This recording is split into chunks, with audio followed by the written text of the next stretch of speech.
Waalaikumsalam warahmatullahi wabarakatuh.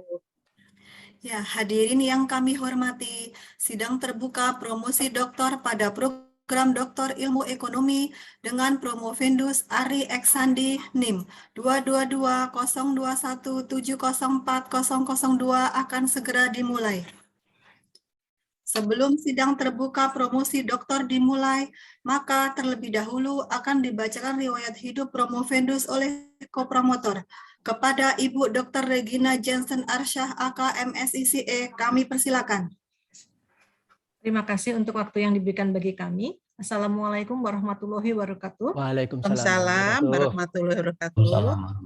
Bapak Ibu Saudara sekalian, Promovendus Ari Eksandi lahir di Tangerang tanggal 23 Februari tahun 1985.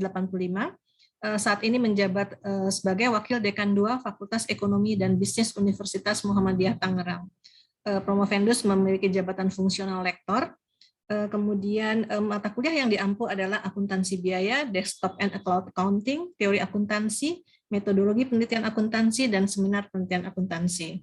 Promovendus lulus dari S1 Universitas Muhammadiyah Tangerang pada tahun 2008 dalam bidang ilmu akuntansi. Lulus S2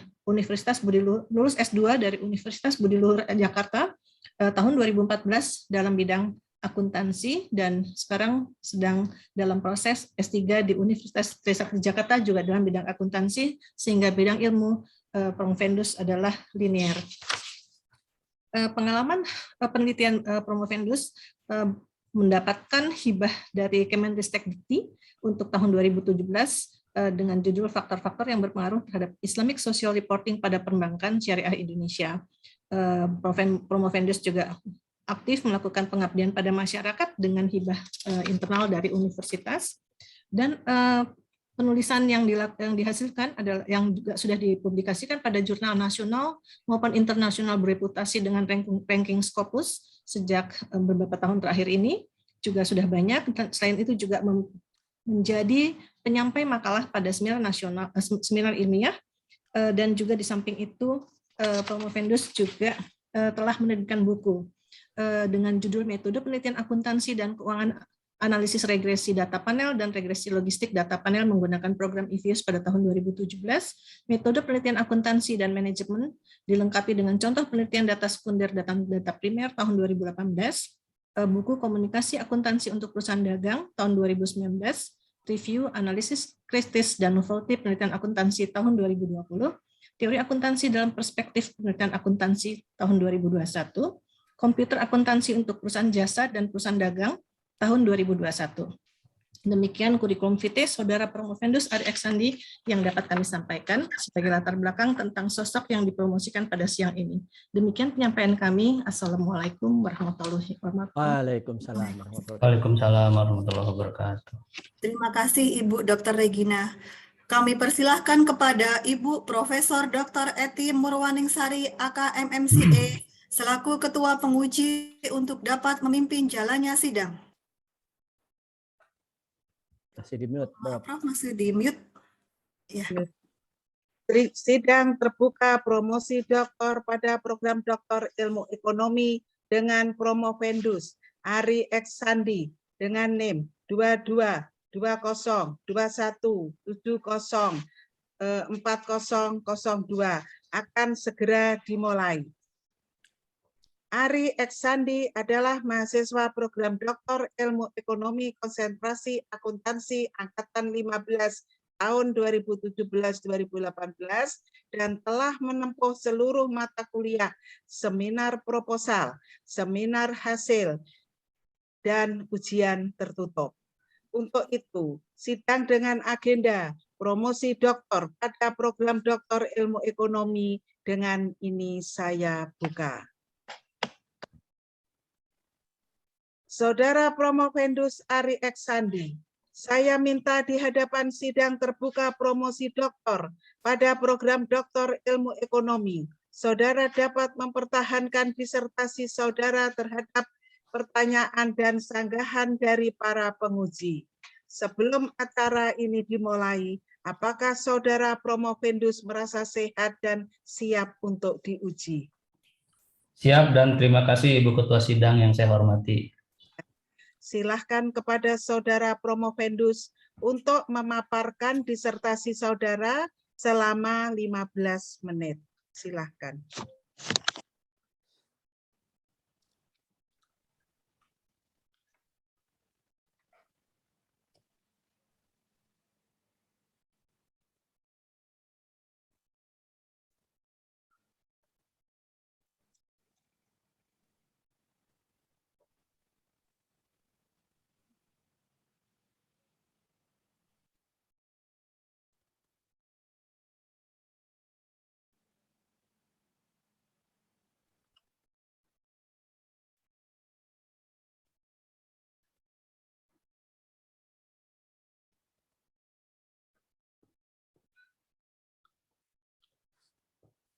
Masih di mute, Pak, mohon maaf.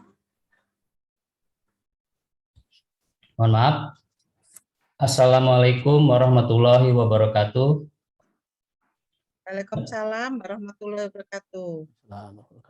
Yang terhormat Profesor Dr. Eti Murwaningsari AK MMCA selaku Ketua Sidang Terbuka.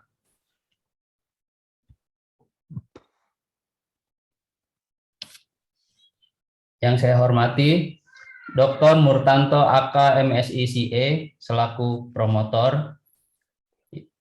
Yang saya hormati Dr. Regina Jensen Arsah AK MSICA CPA Australia selaku co-promotor. Yang saya hormati Dr. Komsiah AK CA FS FCME CGME CRIB selaku anggota penguji 1. Yang saya hormati Dr. Ivon Agustin AKMM CME selaku anggota penguji 2. Yang saya hormati Dr. Muhammad Nuryatno AKMM selaku anggota penguji 3. Dan yang saya hormati Profesor Dr. Triwidyastuti SE AKMM selaku penguji luar. Mohon izin saya memaparkan materi disertasi saya. Yang berjudul Pengaruh Bisnis Strategi dan Corporate Social Performance dengan Competitive Advantage sebagai pemoderasi terhadap corporate reputation serta implikasinya pada return saham. Berdasarkan, latar belakang penelitian ini dilakukan atau disertasi ini disusun, yaitu berdasarkan pengamatan 5 tahun terakhir, yaitu dari tahun 2015 sampai dengan 2019, dapat dilihat bahwa pergerakan nilai return saham 30 perusahaan sampel yang menjadi data observasi disertasi ini, yaitu perusahaan non-keuangan di BEI cenderung memperlihatkan kondisi yang naik turun setiap tahunnya. Bahkan ada beberapa perusahaan yang mengalami nilai return saham negatif.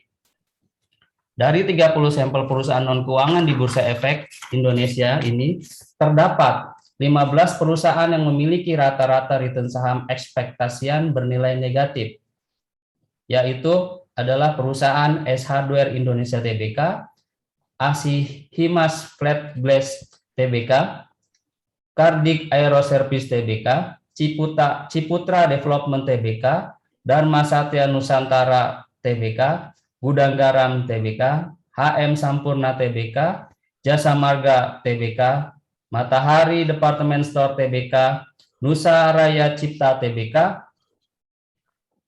Pembangunan Perumahan Persero Tbk, Selamat Sempurna Tbk, Sawit Sumber Mas Sederhana Tbk, dan Temposcan Pasifik. Selain itu, ada juga 10 perusahaan yang memiliki nilai rata-rata saham ekspektasian di bawah 10%, yaitu perusahaan Astra Argo Lestari Tbk, Arwana Citra Mulya Tbk, Catur Sentosa Adi Prana Tbk, Indoput Sukses Makmur Tbk, Kalbe Pharma Tbk, London Sumatera Indonesia Tbk, Perusahaan Gas Negara Tbk, Nippon Indosari Korporindo Tbk, dan Semen Indonesia Tbk dan Wijaya Karya Tbk. Di sini juga dapat dilihat grafik dari sebaran tabulasi data yang tadi penulis bacakan, sehingga didapatkanlah grafik rata-rata dari 30 sampel non perusahaan keuangan ini. Terdapat hanya 5 perusahaan yang memiliki nilai return saham ekspektasian di atas 10%, yaitu Golden Energy Mines Tbk, Kimia Farma Tbk, Multi Bintang Indonesia Tbk, PT Timah Tbk, dan Tunas Ridian Tbk.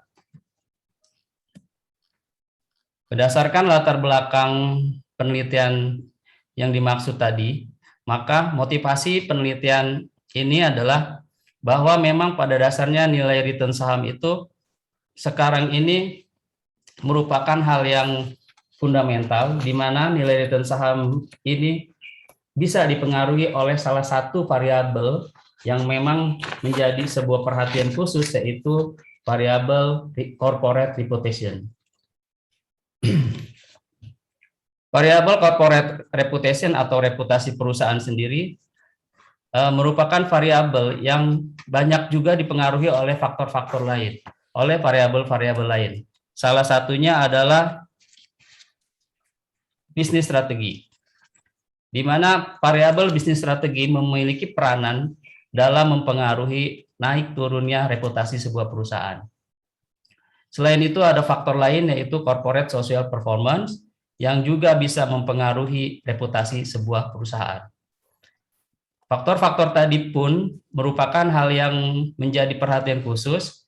Di samping itu ada juga faktor lain, yaitu adalah sebuah variabel yang menjadi variabel moderating dalam penelitian ini, yaitu variabel competitive advantage atau keunggulan kompetitif, di mana variabel competitive advantage mampu memoderasi pengaruh bisnis strategi dan corporate reputation. Lalu competitive advantage juga mampu memoderasi pengaruh corporate social performance terhadap corporate reputation. Penelitian-penelitian tentang variabel-variabel ini masih jarang ditemukan, bahkan ada beberapa variabel yang belum ditemukan pengaruh satu sama lainnya. Maka dengan demikian dirumuskanlah sebuah perumusan masalah sebagai berikut. Apakah terdapat pengaruh bisnis strategi terhadap corporate reputation? Apakah terdapat pengaruh corporate social performance terhadap corporate reputation? Apakah competitive advantage memperkuat apakah competitive advantage memperkuat pengaruh bisnis strategi terhadap corporate reputation? Apakah terdapat pengaruh competitive advantage memperkuat corporate social performance terhadap corporate reputation? Signifikansi penelitian atau novelty penelitian dalam disertasi ini terletak pada variabel corporate social performance, di mana penelitian sebelumnya yang dirumuskan oleh Fu et al. Tahun 2012, rumus corporate social performance meliputi 6 komponen, yaitu komponen government responsibility performance, employee responsibility performance, supplier responsibility performance, consumer responsibility performance, financial institution responsibility performance, social welfare responsibility performance. Dalam penelitian ini dikembangkan pengukuran baru terkait variabel corporate social performance yang memiliki 8 komponen. Jadi ada tambahan 2 komponen, yaitu komponen environmental responsibility performance dan teknologi information. Dasar penambahan 2 komponen ini adalah mengacu pada pernyataan dari beberapa penelitian sebelumnya atau beberapa ahli, di mana untuk komponen environmental responsibility performance, menurut Hansen dan Mowen menyatakan bahwa biaya lingkungan mencakup biaya yang berhubungan dengan pengurangan proses produksi yang berdampak pada lingkungan internal dan biaya yang berhubungan dengan perbaikan kerusakan akibat limbah yang ditimbulkan atau eksternal. Lalu Mariani dan Suryani pada tahun 2018 menyatakan bahwa dengan mengungkapkan biaya lingkungan dapat memberikan informasi terkait pendistribusian biaya lingkungan yang bermanfaat untuk perbaikan dan pengendalian kinerja lingkungan.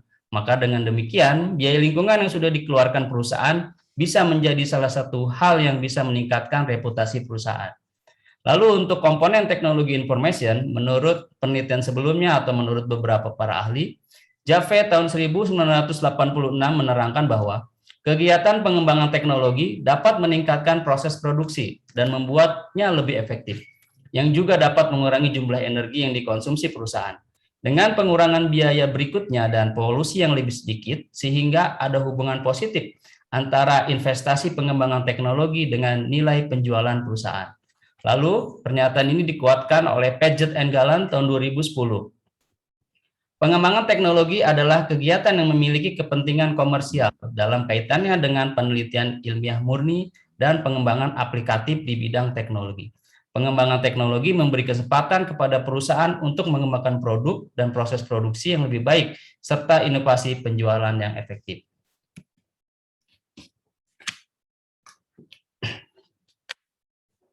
Teori yang digunakan dalam penelitian ini adalah teori stewardship, mengacu pada penelitian yang dikembangkan oleh Donaldson and Davis, teori stakeholder, mengacu pada penelitian Roberts tahun 1992, research-based theory, mengacu pada penelitian Bontis et al. Tahun 2000, dan signaling theory, mengacu pada penelitian Ross tahun 1977. Teori stewardship dalam penelitian ini memiliki keterkaitan pada variabel return saham. Teori stakeholder dalam penelitian ini memiliki keterkaitan pada variabel CSP. Teori research-based theory dalam penelitian ini memiliki keterkaitan pada variabel bisnis strategi dan competitive advantage. Sedangkan signaling theory dalam penelitian ini memiliki keterkaitan pada variabel kontrol yang digunakan dalam penelitian ini, yaitu variabel leverage, profitabilitas, board activity, dan size atau ukuran perusahaan. Kerangka konseptual yang dikembangkan dalam penelitian ini atau dalam disertasi ini adalah sebagai berikut. Di mana di sini variabel bisnis strategi sebagai variabel X1, lalu corporate social performance sebagai variabel X2, dan competitive advantage sebagai variabel moderating. Lalu digunakan juga variabel kontrol dalam penelitian ini adalah leverage, profitabilitas, board activity, dan size. Sehingga, lalu variabel independennya adalah corporate reputation yang nantinya akan berimplikasi pada variabel return saham. Sehingga dikembangkanlah hipotesis sebagai berikut. Bisnis strategi berpengaruh positif terhadap corporate reputation. Lalu, hipotesis kedua, corporate social performance berpengaruh positif terhadap corporate reputation. Dan hipotesis ketiga, competitive advantage memperkuat pengaruh bisnis strategi terhadap corporate reputation. Dan hipotesis keempat, competitive advantage memperkuat pengaruh corporate social performance terhadap corporate reputation. Pengukuran variabel yang digunakan dalam penelitian ini adalah sebagai berikut. Untuk variabel dependent corporate reputation, peneliti menggunakan pengukuran yang dikembangkan oleh Black et al. Tahun 2000, yaitu dengan melihat nilai skor reputasi perusahaan mengacu pada akumulasi dari nilai ROA, market to book value, size, beta, dan growth.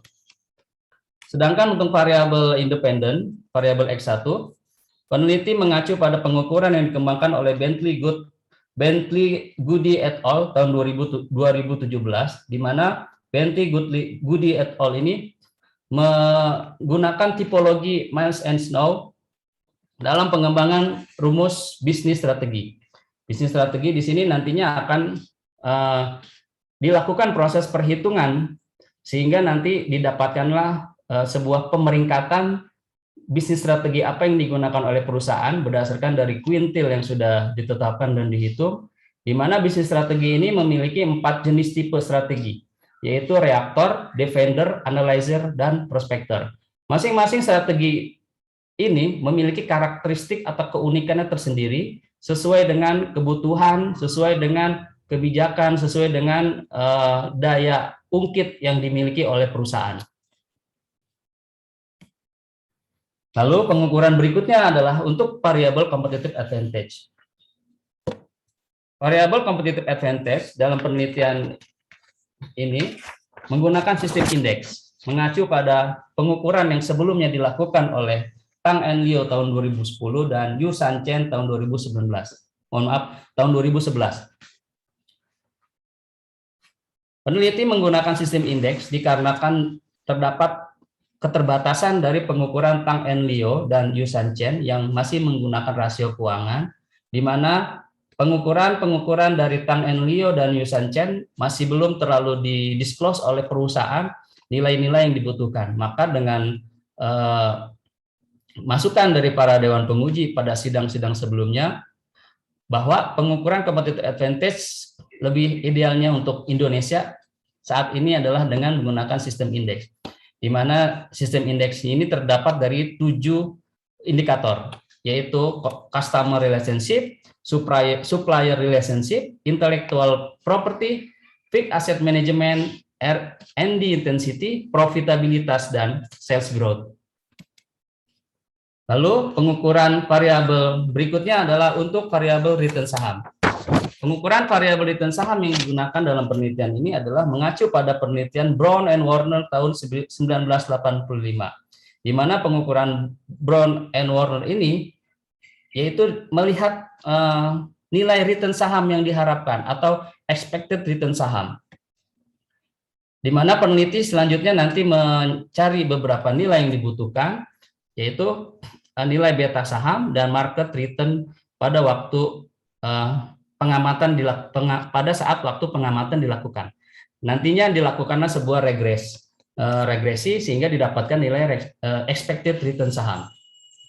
Lalu untuk variabel kontrol, di sini untuk variabel leverage, peneliti menggunakan rumus total hutang dibagi total aset, board activity, yaitu jumlah rapat dewan dalam setahun, profitabilitas, laba bersih setelah pajak dibagi total aset, dan ukuran perusahaan dengan melakukan log natural total aset.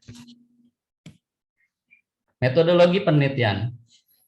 Metodologi penelitian terdiri dari populasi yang diamati oleh peneliti. Di sini terdapat 410 perusahaan non keuangan yang terdapat di Bursa Efek Indonesia. Dari 410 perusahaan ini, peneliti melakukan sampling dengan metode cluster random sampling dengan waktu pengamatan penelitian tahun 2015 sampai 2019, dan metode pengumpulan data yang digunakan adalah studi dokumentasi atau dokumen-dokumen yang peneliti amati adalah dokumen laporan keuangan dan annual report. Lalu setelah itu peneliti melakukan sebuah perhitungan atau analisis untuk statistik deskriptif, kemudian dilanjutkan dengan melakukan pemilihan model regresi data panel. Model data panel manakah yang paling layak untuk diteliti dalam penelitian ini? Model data panel yang terpilih nantinya akan dilakukan uji asumsi klasik, lalu kemudian dilihat tingkat kelayakan model tersebut sehingga barulah bisa dilanjutkan untuk melakukan uji T atau melihat atau menguji hipotesis yang sudah penulis rumuskan di bab 2. Dan persamaan regresi untuk penelitian ini ada 2. Kenapa peneliti melakukan 2? Karena di sini nanti peneliti akan melakukan uji ekspansi. Persamaan regresi model pertama di sini adalah untuk melihat seberapa besar pengaruh variabel independen yang nantinya juga dipengaruhi oleh variabel moderasi dengan tambahan variabel kontrol pengaruhnya terhadap variabel independen atau corporate reputation. Lalu selanjutnya peneliti melakukan uji sensitivitas. Uji sensitivitas dalam penelitian ini dimaksudkan adalah untuk melihat seberapa robuskah pengukuran CSP yang baru dibandingkan dengan pengukuran CSP yang lama, atau ingin melihat mana yang lebih baik, apakah pengukuran baru atau pengukuran yang lama. Dilihat dari nanti tingkat nilai perubahan probabilitas dan nilai koefisien dari regresi masing-masing variabel terhadap variabel dependent. Waktunya agak dipercepat ya, Pak Ari? Ya, Tadi Bu. kan 15 menit waktu. Oh ya, maaf. Baik. Ya. Uji ekspansi, lalu terakhir analisis. Banyak banget ini. Ya, baik, Bu. Ini lanjut. Hasil penelitian dan pembahasan, di sini analisis statistik deskriptif. Di sini tabel deskriptif ini bertujuan untuk menjelaskan spesifikasi masing-masing variabel. Di sini penulis sudah menjabarkan lebih lanjut. Lalu setelah melakukan setelah melakukan analisis statistik deskriptif, dilakukan pemilihan model regresi data panel. Didapatkanlah model data panel, yaitu model fixed effect model atau FEM. Lalu dilakukan uji asumsi klasik, di mana dilakukan dengan cara memulai uji multikoliniaritas. Tidak ada multikol antar variabel independen yang diteliti dalam penelitian ini. Lalu dilakukan uji heteroskedastisitas, di mana tidak terjadi asumsi heteros untuk masing-masing variabel. Lalu dilakukan uji kelayakan model, dan didapatkanlah nilai probabilitas 0,000 sehingga kesimpulan model layak diteliti.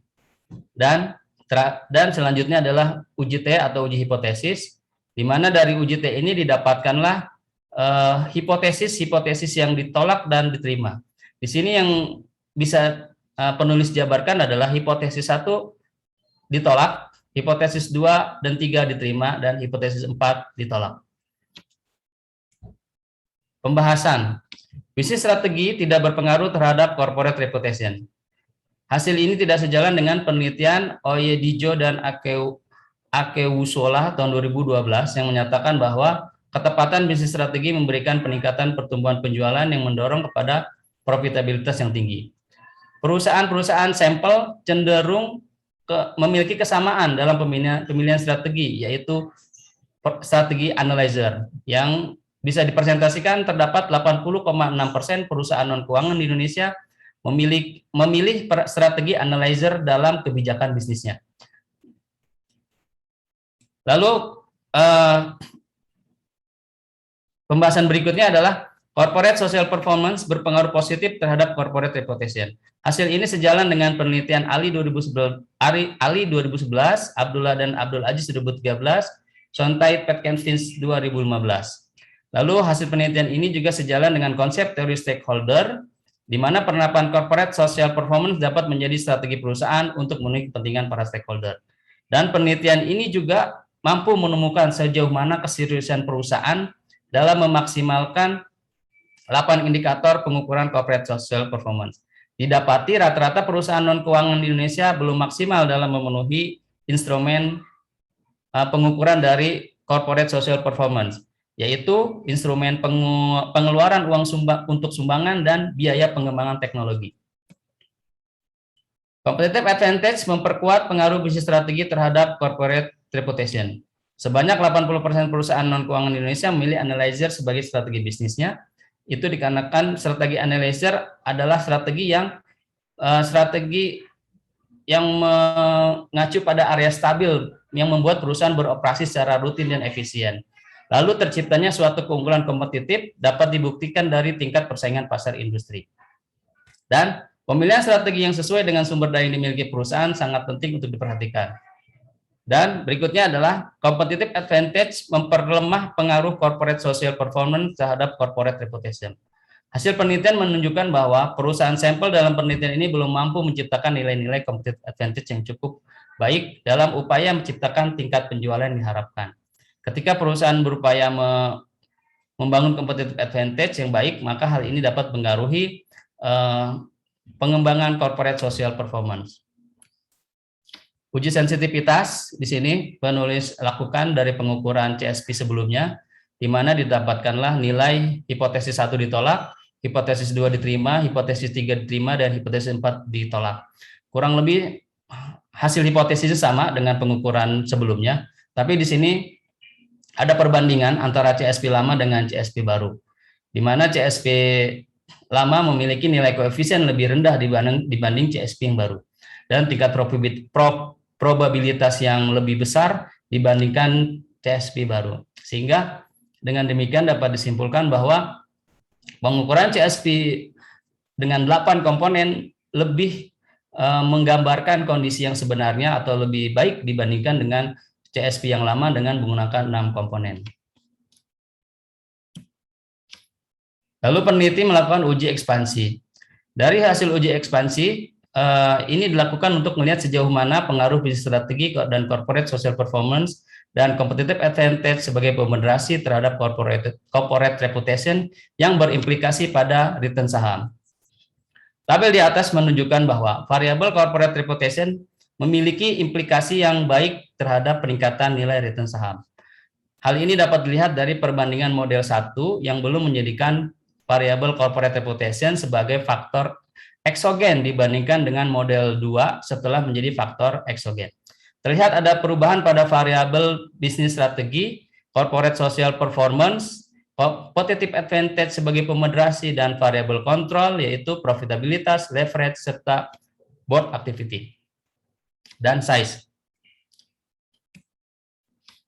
Maka dengan demikian, kesimpulan implikasi keterbatasan atau saran penelitian selanjutnya yang dapat peneliti sampaikan dalam hal ini adalah, kesimpulannya adalah bisnis strategi tidak berpengaruh terhadap corporate reputation.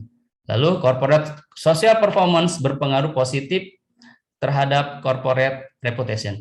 Competitive advantage memperkuat pengaruh bisnis strategi terhadap corporate reputation, dan competitive advantage memperlemah pengaruh corporate social performance terhadap corporate reputation.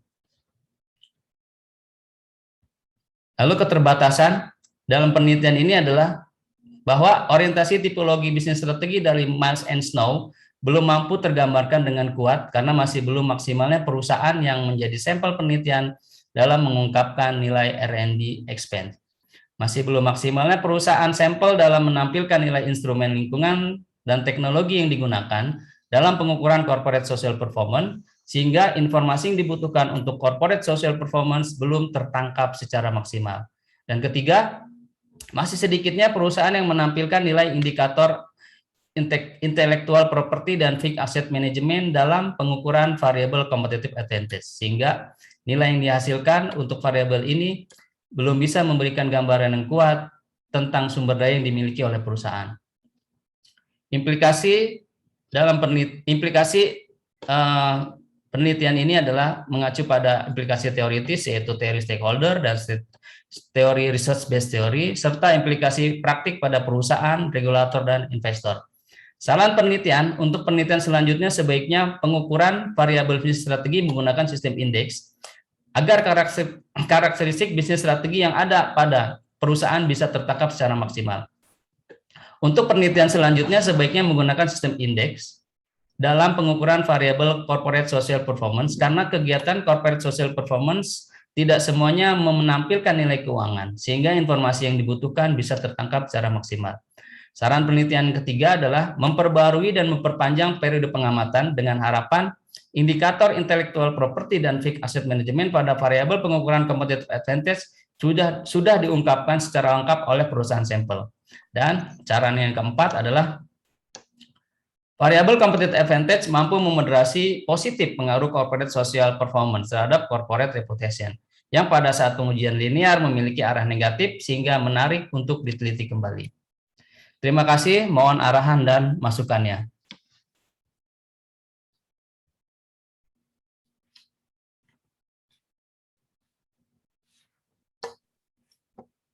Terima kasih, Promovendus. Ya. Baik, Ibu Ketua Sidang. Sekarang giliran ini ya untuk menyanggah. Saya persilahkan kepada saudara pengemudi untuk menyanggah. Pertama kali Ibu Dr. Komsiah, silahkan. Ya, terima kasih Prof. Bati atas kesempatannya. Mohon maaf, ini saya pakai background ini ya. Ya, tidak apa-apa. Baik, ya. Ya. Selamat nih Mas Ari ya. Iya, Ibu. Ari, pencapaiannya sudah di terakhir ya, di langkah terakhir dari penyusunan disertasi ya di sidang terbuka.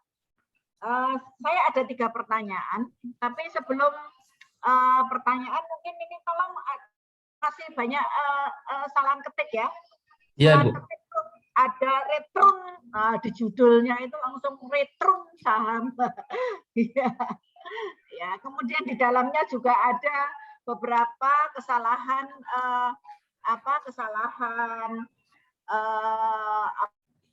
pengetikan. Ini contohnya Lagrange multiplier itu juga. Jadi ada beberapa lah ya, nanti diperbaiki sebelum benar-benar ini menjadi final gitu ya. Oke, ada pertanyaan saya tuh, yang pertanyaan saya ada 3 saja, hanya 3 ya. Yang pertama adalah kaitannya dengan pengambilan variable independent business strategy gitu ya. Sedangkan tadi Saudara Ari menyampaikan bahwa ada 4 tipe. 4 tipe dari business strategi. Kenapa tidak langsung memilih salah satu dari tipe itu?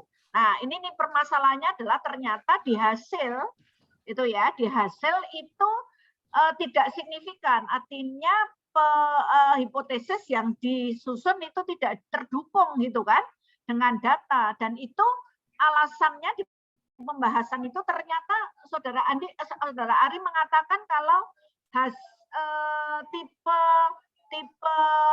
business strateginya itu adalah analyzer gitu ya. Betul, Bu. Di awal itu sudah tidak dipilih salah satu gitu ya, karena dari 4 tipe itu langsung saja bahwa di hipotesisnya langsung ditentukan gitu tipenya apa begitu. Itu kira-kira. Nih apa komentar dari Saudara Andi tentang hal ini? Baik Ibu penguji, mohon izin menjawab. Alasan penulis tidak langsung memilih strategi yang sudah ditentukan adalah mengacu pada tipologi Miles and Snow, bahwa pada dasarnya bisnis strategi itu sebuah satu kesatuan yang nantinya terdapat 4 strategi yang bisa dipilih oleh perusahaan sesuai dengan kapasitas dan kemampuannya.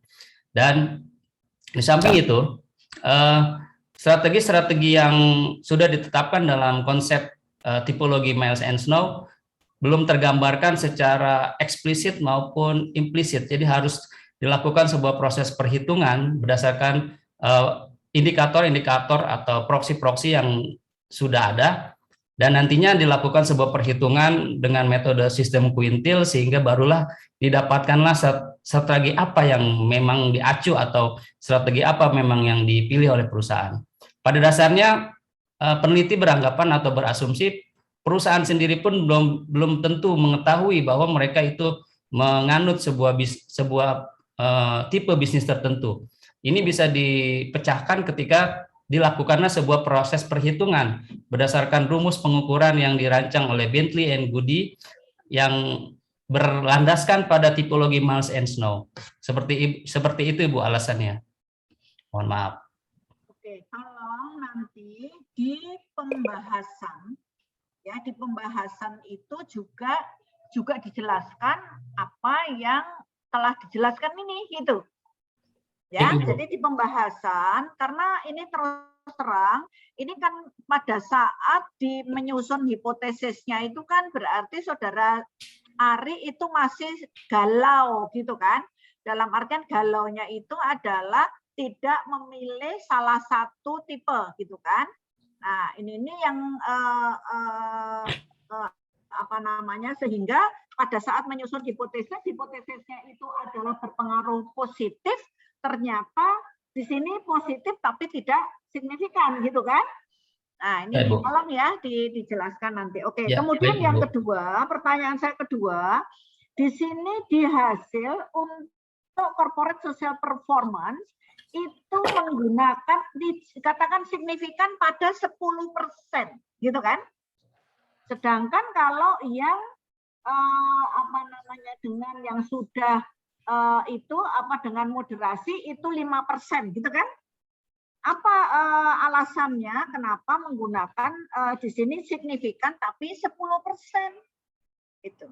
Itu apa alasan? Ini kaitannya dengan konten dan kaitannya dengan pengujian statistik ya, berarti ya. Oke, silakan. Ya Ibu, mohon izin menjawab. Alasan pengujian secara linear untuk variabel corporate social performance terhadap corporate reputation menggunakan 10%. Di sini bisa dilihat bahwa variabel ini memang belum menjadi perhatian khusus di perusahaan-perusahaan non keuangan di Indonesia. Itu bisa dilihat dari masih belum menyeluruhnya instrumen 8 komponen yang diungkapkan oleh perusahaan. Sehingga peneliti di sini dengan asumsi tersebut menggunakan nilai 10%. Seperti itu, Ibu, pertimbangannya. Ya, maksud saya adalah ini dari sisi konten, gitu kan? Konten itu kan berarti berkaitan dengan teorinya, gitu kan? Kemudian yang kedua adalah dari sisi pengujian statistiknya, gitu. Kenapa kalau nanti misalnya yang lainnya itu bisa saja bahwa oh ini signifikan dalam ini signifikan dengan 20%, bisa juga begitu kan? Gitu. Kenapa tidak dari awal itu sudah langsung dicegat gitu ya? Dicegat dengan sekian persen gitu. Itu apa alasannya? Itu maksud saya alasannya. Iya, Ibu, mohon maaf izin menjawab kembali. Pertimbangannya itu tadi, Bu, peneliti melihat, mohon maaf, peneliti melihat masih jarangnya nilai-nilai yang bisa diambil oleh peneliti, yaitu dari 8 indikator. Masih sedikit perusahaan yang mampu mendisclose, melaporkan nilai-nilai yang dibutuhkan, sehingga untuk signifikansi 5%, variabel ini belum bisa masuk, maka baru bisa masuk ketika dengan taraf signifikansi 10%. Seperti itu, Ibu, pertimbangannya. Mohon maaf. Oke. Ya, belum memuaskan saya sih, belum gitu ya. Tapi oke lah. Oke, pertanyaan saya terakhir itu ya. Pertanyaan saya terakhir. Itu teorinya apa saja sih, Mas Ari? Teorinya tadi teori stewardship. Lalu teori stakeholder, ya. Lalu teori RBT, research based theory, dan teori signaling. Oke. Di halaman 127. Baik. Oke, di halaman 127. Sudah ketemu? Sudah. Oke. Di paragraf terakhir. Ya, betul. Paragraf terakhir itu ada hasil penelitian ini juga belum sejalan dengan konsep research based theory. Maksudnya apa nih? Research based theory. Halaman 127 paragraf terakhir. Ya, Ibu. Mohon maaf, izin menjawab. Teori research based theory, research based theory adalah sebuah teori yang menjelaskan bagaimana perusahaan mampu menciptakan sebuah keunggulan kompetitif berdasarkan sumber daya yang dimiliki. Walaupun sebentar. Pertanyaan saya kaitkan dengan yang pertanyaan saya pertama. Teorinya apa? Tadi teorinya adalah apa? Teorinya ada 4 ya, Mas Ari ya? Ada 4 ya, betul, Ibu. Oke. Terus ini di halaman 120 muncul research based theory. Berarti ada teori lain, gitu ya? Benar nggak? Tidak, Ibu. Ini variabel, mohon maaf, ini teori yang sudah ditetapkan tetap 4.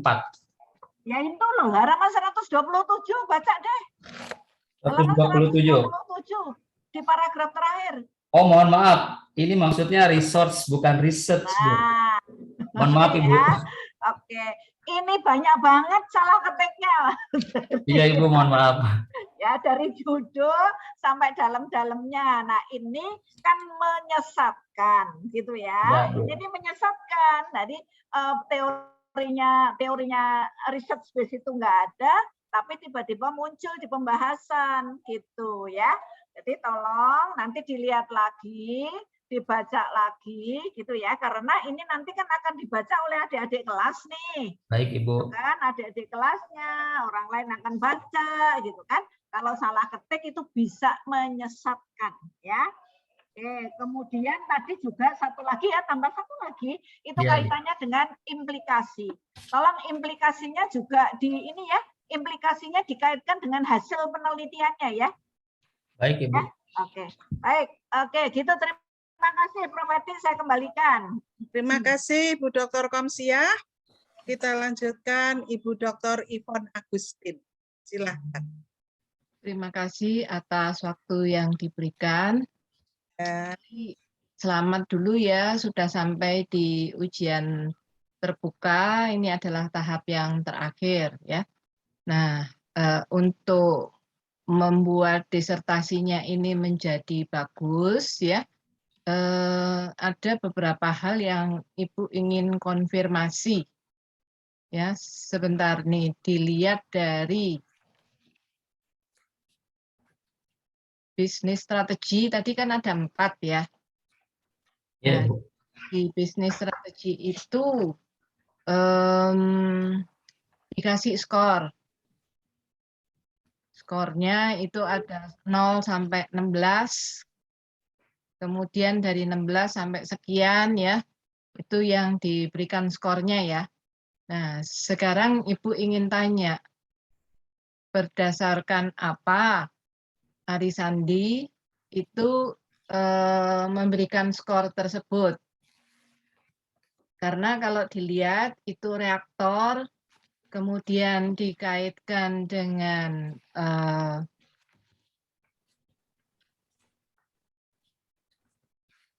reaktor, kemudian dikaitkan dengan yang defender dan lain-lainnya.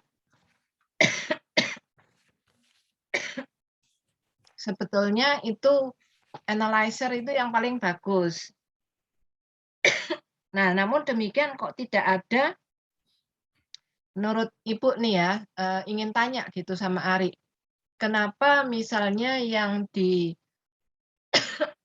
R&D, kemudian ada sales effort, itu kan angkanya itu dari skala 1 sampai 5.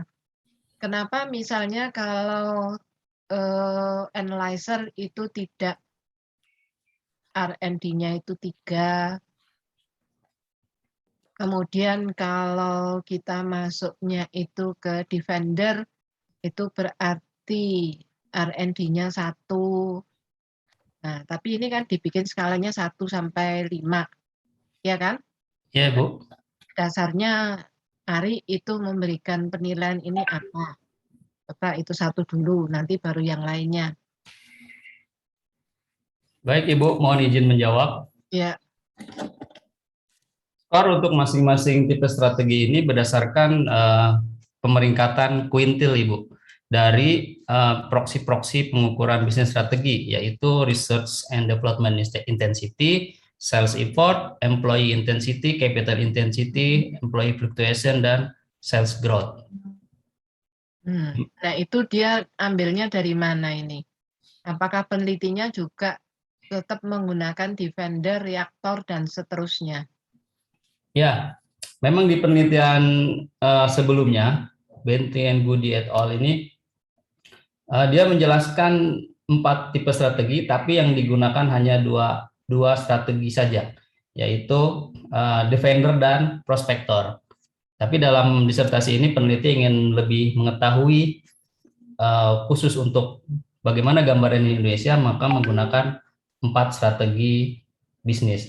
Lalu dasar penentuan nilai skor 1 sampai 5 dan seterusnya ini mengacu pada sistem perhitungan kuintil, di mana kuintil ini nanti dari jumlah data tabulasi dibagi 5, sehingga nanti didapatkanlah untuk masing-masing perusahaan tersebut berdasarkan indikator variabel bisnis strategi nanti dijumlah, lalu didapatkanlah skor akhir apakah ada di kisaran angka 1 sampai 5 untuk reaktor, skor 6 sampai 12 apakah nanti ke defender, lalu skor 13 sampai 23 nanti mengarah pada analyzer, dan juga begitu untuk skor 24 sampai 30 untuk prospektor.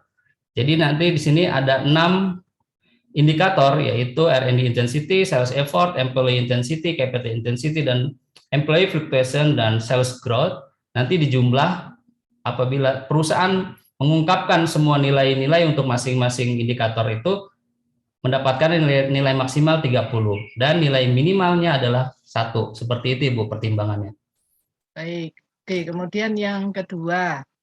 Nah, dari masing-masing bisnis strategi ini setelah dihitung, ada nggak datanya yang reaktor itu ada berapa perusahaan? Kan ada 30 toh yang diambil sama Ari kan? Untuk perusahaan gitu Bu yang memilih. Iya, heeh. Ada Bu, ada. Oke, berapa persen yang reaktor, berapa persen yang di vendor? Ada nggak perinciannya? Ada Bu, mohon maaf izin Nah, boleh di-share. share Bu. Ya.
Sudah lihat Bu?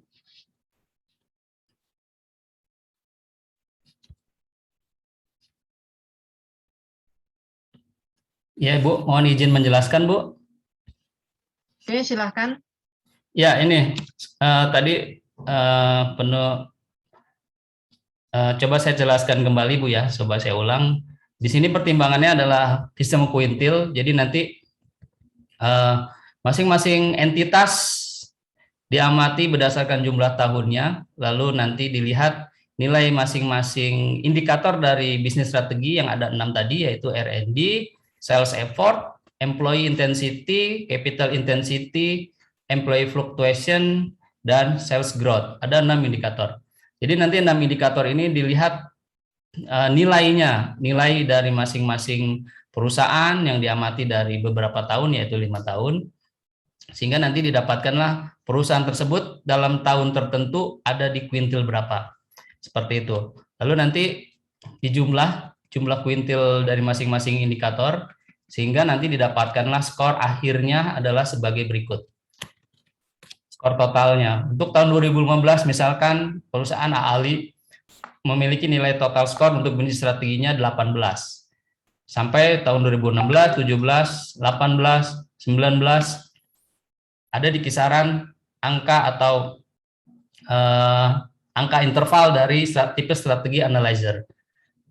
Menjawab pertanyaan Ibu Dr. Yvonne, di sini berdasarkan hasil perhitungan secara keseluruhan didapatkanlah masing-masing perusahaan itu umumnya mengacu pada bisnis strategi analyzer, di mana bisnis strategi analyzer ini sangat dominan dipilih oleh perusahaan non keuangan yang ada di Indonesia sebanyak 621 perusahaan.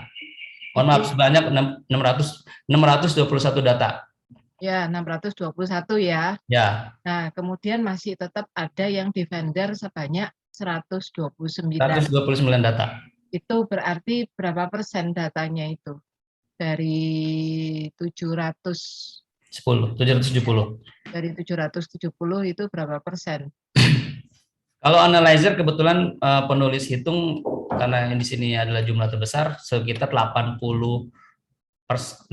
persenan, Bu. 80% ya. Ya. Nah, tapi yang jadi pertimbangan itu tetap masih ada yang di vendor. Ya, betul. Nah, ini nanti dipakai untuk pembahasan. Oh iya, baik Ibu. Ya, nah karena kalau masih ada di vendor itu kan mempengaruhi jawaban statistiknya untuk bisa diterima dan ditolak. Ya. Ya, nah itu yang perlu dilihat walaupun misalnya ini prospektornya cuma 20, Iya, ya betul. nggak masalah itu. Oke, di close. Sekarang Ibu tanya yang lainnya. Ya, kemudian yang lainnya yang ingin ditanyakan itu adalah, bentar, buka contekannya Ibu. Nah, CSP ya, Corporate Social Performance. Nah, CSP di situ kan menggunakan stakeholder ya. Iya, Bu, betul. Nah, stakeholdernya itu kan kombinasi antara internal dan eksternal. Betul. Betul. Nah, kemudian masing-masing stakeholder itu kan memiliki kepentingan yang beda terhadap perusahaan. Betul? Betul, Bu. Nah, apakah mungkin nggak kita itu menyatukan dan mengintegrasikan dalam satu rumus yang namanya Corporate Social Performance? Coba jawabannya apa? Ya, baik Ibu, izin menjawab. Ya. Rumus yang dikembangkan sebelumnya itu hanya 6 indikator. Di Ya. mana di sini rumus yang dikembangkan oleh peneliti sebelumnya. Maaf Ibu, izin melihat dulu. Ya.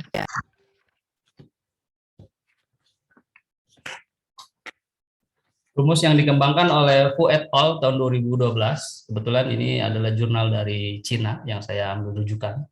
Ya. Memang masih jarang di Indonesia untuk pengukuran rumus ini. Di sini Fu et al. Mengembangkan dari aspek pemerintah, terus employee atau pekerja, supplier, consumer, financial institution, dan social welfare. Dan memang ini belum mencakup semua aspek dari para stakeholder internal maupun eksternal. Maka dengan pertimbangan itu, maka peneliti menambahkan 2 komponen tambahan, ya, yaitu lingkungan atau environmental responsibility performance dan juga teknologi information. Di mana 2 aspek ini diharapkan mampu mewadahi atau mencukupkan kebutuhan informasi dari stakeholder internal maupun eksternal. Seperti itu Bu pertimbangannya. Oke. Nah, kemudian satu hal lagi ya yang perlu perhatikan bahwa stakeholder internal itu dengan stakeholder eksternal itu tentunya punya kepentingan yang beda. Nah, karena kepentingannya itu beda, kalau disatukan itu belum tentu mereka semuanya itu bisa mendukung performance-nya perusahaan. Supplier maunya begini, kemudian employee maunya begitu, sedangkan government juga maunya beda. Nah, ini kalau disatukan, apakah itu bisa menjawab semuanya justru? Nah, apakah Ari itu melakukan testing itu untuk masing-masing rumus ini tadi, mana yang memiliki peran paling tinggi? Ya, atau misalnya dari CSP itu indeksnya atau skor yang mana yang paling tinggi dari 6 ini tadi atau dari 8? Ya Ibu, mohon izin menjawab. Boleh izin ini Bu menampilkan datanya Bu? Boleh.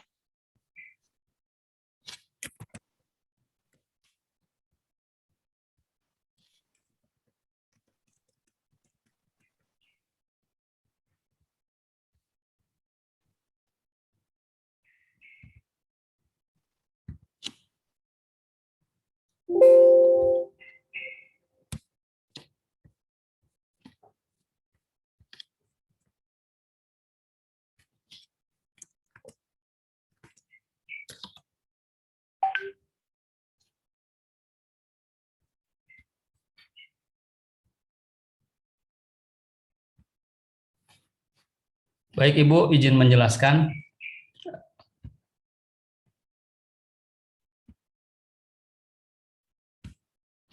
Ya, di sini dari 8 indikator dapat dilihat memang kelemahan dari pengukuran ini masih sedikitnya perusahaan yang menampilkan nilai-nilai keuangan untuk keseluruhan indikator. Maka dari itu peneliti menyampaikan keterbatasan dari pengukuran ini adalah bahwa masih sedikitnya untuk salah satu indikator, untuk beberapa indikator yang diungkapkan oleh perusahaan. Dan di sini bisa dilihat bahwa ada indikator yang memang masih sangat jarang diungkapkan oleh perusahaan, yaitu bisa dilihat di sini adalah nilai dari pengeluaran untuk sumbangan, lalu juga untuk biaya pengembangan teknologi. Ya, itu Ari sebetulnya bisa rekap itu. Jadi yang government itu ada berapa, ya, kemudian nanti yang Bu. lingkungan itu ada berapa, direkap aja, dicari rata-ratanya toh. Nah, Ya, kemudian bisa. ditampilkan di dalam statistik deskriptif. Ya, baik Bu. Atau report tersendiri di bawahnya statistik deskriptif nanti dipakai untuk menjawab di dalam pembahasan. Nah, kalau dilihat ini yang paling kecil dan yang jumlahnya kurang tadi adalah tanggung jawabnya terhadap lingkungan dan teknologi information. Itu Ya, dua betul. ya. Betul, Bu. Sesuai yang disampaikan di ya, ya. Nah, itu nanti yang dipakai untuk menjawab di dalam pembahasan. Ya. Baik, Ibu. Ya, jadi memang benar bahwa teknologi information berarti untuk Indonesia itu belum digunakan dengan sebaik mungkin, ya, dan mereka belum share mengenai penggunaan TI. Padahal kalau dilihat pada zamannya COVID ini TI itu sangat tinggi. Ya, betul. Nah, tapi ternyata terbalik ya, kebalikannya mereka justru kecil. Demikian juga dengan environmental responsibility. Nah, ini mungkin juga bisa dilihat apakah untuk tanggung jawab lingkungan itu mereka sudah pada ikut proper atau belum. Nah, Iya. kalau mereka itu ikut propernya kebanyakan yang 30 perusahaan itu apakah semuanya di biru atau sudah ada yang di hijau? Nah, kalau biru kan berarti masih kurang bagus begitu. Ya, itu nanti untuk yang penelitian berikutnya. Baik, Ibu. Ya, masukkan itu untuk penelitian yang berikutnya. Dan untuk implikasinya ini nanti bisa dikatakan bahwa yang namanya CSP ini ada kelemahannya tadi, tapi perlu dievaluasi apakah ini untuk kedepannya masih tetap bisa digunakan atau tidak. Nah, jadi itu untuk penelitian berikutnya. Ya, karena kan hasilnya kan kecil toh. Iya, Bu. Malah ditolak ya kalau tidak salah. Diterima, Bu. Oh, diterima. Yang ditolak yang bisnis strategi tadi ya. Betul. Oke, nah kemudian satu lagi. Oke, terima kasih Ari. Ibu buka contekannya lagi. Nah, jadi yang namanya CSP tadi itu boleh dimasukkan ke dalam limitation ya, perhitungannya. Karena ternyata kan belum bisa dipakai untuk menjawab. Dan satu lagi, kontribusi penelitiannya Ari itu harusnya diangkat lebih baik lagi. Karena dengan melihat CSP tadi dan bisnis strategi, itu bisa ditunjukkan adanya kontribusi penelitian kepada perusahaan dan investor. Tapi kalau untuk government mungkin agak kurang ya. Karena kalau government tadi kan cuma diwakilin oleh CSP, tapi yang dilihat dari government. Ya, nah demikian juga untuk regulator ini mungkin enggak ya. Nah, jadi kalau dilihat kontribusinya ini yang harus diangkat dengan menggunakan bisnis strategi dan CSP. Baik, ya. Ibu. Ya, oke, mungkin itu aja yang Ibu bisa tambahkan untuk Ari. Terima kasih Ari. Ibu, Selamat sudah bisa menjawab ya. Oke, saya kembalikan ke Ibu Ketua Prof. Eti. Ya. Terima kasih Ibu Dr. Ivon Agustin. Selanjutnya Bapak Dr. Muhammad Nuryatno. Silahkan. Ya, Prof. Terima kasih pada Ketua, Prof. Eti. Ya. Bapak Ibu promotor yang saya hormati, sesama tim penguji juga yang saya hormati. Kemudian selamat kepada Pak Ari ya, sampai pintu gerbang ini. Amin. Tinggal masuk gitu ya. Selamat juga buat keluarganya, selamat juga buat instansinya atau institusinya dan teman-teman semua. Baik. Ada beberapa konfirmasi dan mungkin juga pertanyaan, ya sekitar 3 atau 5 lah, nggak usah banyak-banyak. Bisa itu tolong kerangka konseptualnya Pak Ari? Baik Pak.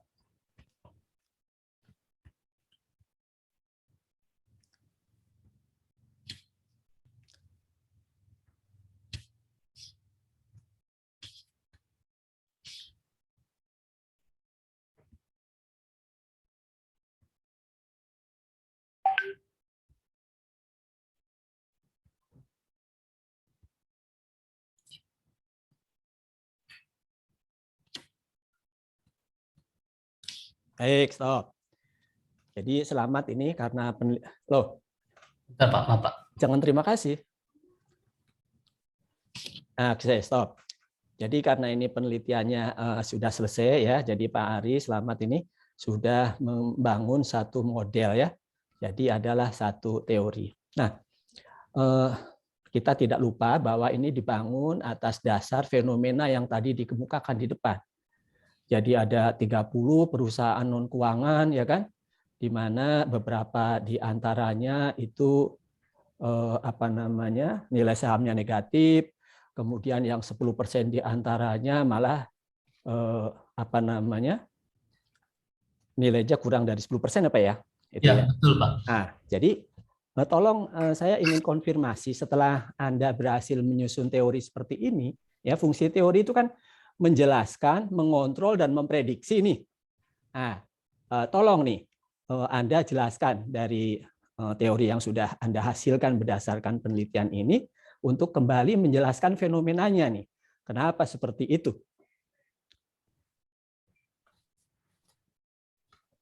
Baik, izin menjawab Pak Dr. Rano. Fenomena yang peneliti dapatkan yaitu melalui sebuah observasi data dari nilai return saham didapatkanlah tadi yang sudah di awal peneliti jelaskan, ada perusahaan yang memiliki nilai return negatif, ada juga yang memiliki nilai di bawah 10%. Bagaimana teori ini kemudian menjelaskan itu, fenomena itu, sesuai dengan fungsi teori?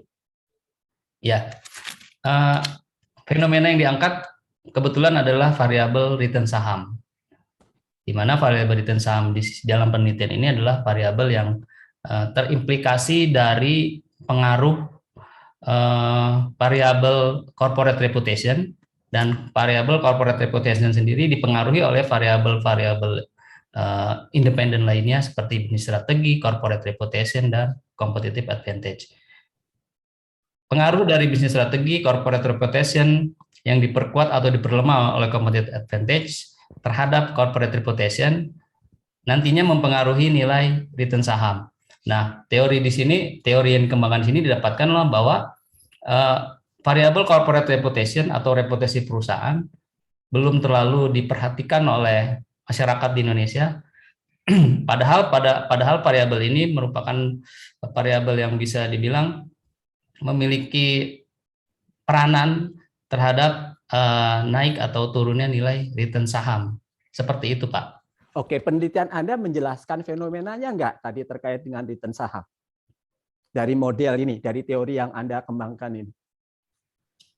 Untuk fenomena, kebetulan peneliti fokusnya di return saham, Pak, karena memang variabel reputasi perusahaan atau corporate reputation, peneliti tadi sudah bilang belum terlalu menjadi perhatian khusus, sedangkan di Indonesia itu nilai sebuah keuangan atau nilai sebuah return yang diharapkan menjadi perhatian khusus, maka yang diangkat adalah fenomenanya adalah return saham, Pak. Oke, tapi return saham juga kalau ngelihat modelnya begini enggak, ya. Pak Ari tidak menghipotesiskan apalagi menguji ke return saham. Iya, ya kan? Jadi menurut saya nih model ini meskipun sesuai dengan judul, tapi tidak relevan dengan permasalahan, hipotesis, dan pengujian. Itu, ya. Jadi menurut saya sih ini nggak relevan ini. Jadi judul ke model oke, tapi tidak didukung oleh permasalahan, hipotesis, bahkan pengujian. Iya. Ya, itu masukan, nanti silahkan Oke, itu pertama ya. Kemudian yang kedua, berdasarkan penelitian yang sudah dilakukan, karena ini penelitian quantitative approach, tentu saja akan ada teori yang dibuktikan kan.